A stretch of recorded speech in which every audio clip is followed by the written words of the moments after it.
සියලු දෙනාම ආදරයෙන් පිළිගන්නවා. අද මම ලුණු මිරිසක් හදන හැටි කියලා දෙන්නයි යන්නේ. ලුණු මිරිස සෑදීම සඳහා කෑලි මිරිස් කුඩු, රතු ලුණු, සුදු ලුණු බිකක්, දෙහි, කුඩු ලුණු, බලකඩ. අපි එහෙනම් ලුණු මිරිස සාදා ගන්න ආකාරය බලමු.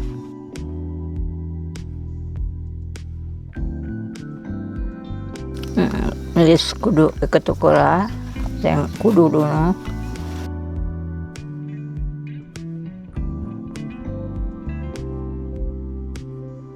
බලකඩ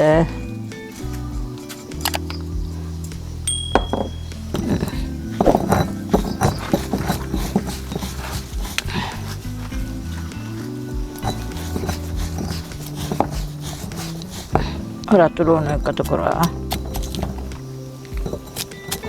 සුදු ලුණු ගෙඩිය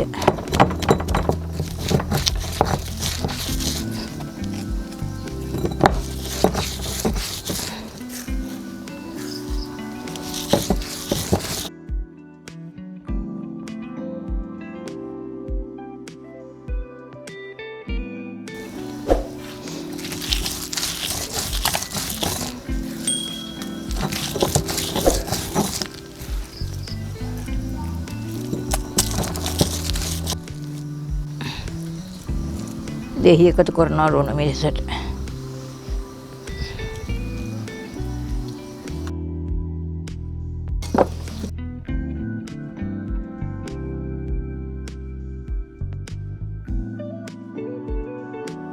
අපි දැන් ලුණු මිරිස හදාගෙන ඉවරයි. ඕගොල්ලොත් මේ වගේ ලුණු මිරිසක් හදාලා බලන්න. මේ වගේ තවත් රසබර කෑම වේලකින් අපි යලි හමු වෙමු. දූල පුතාලාට තෙරුවන් සරණයි.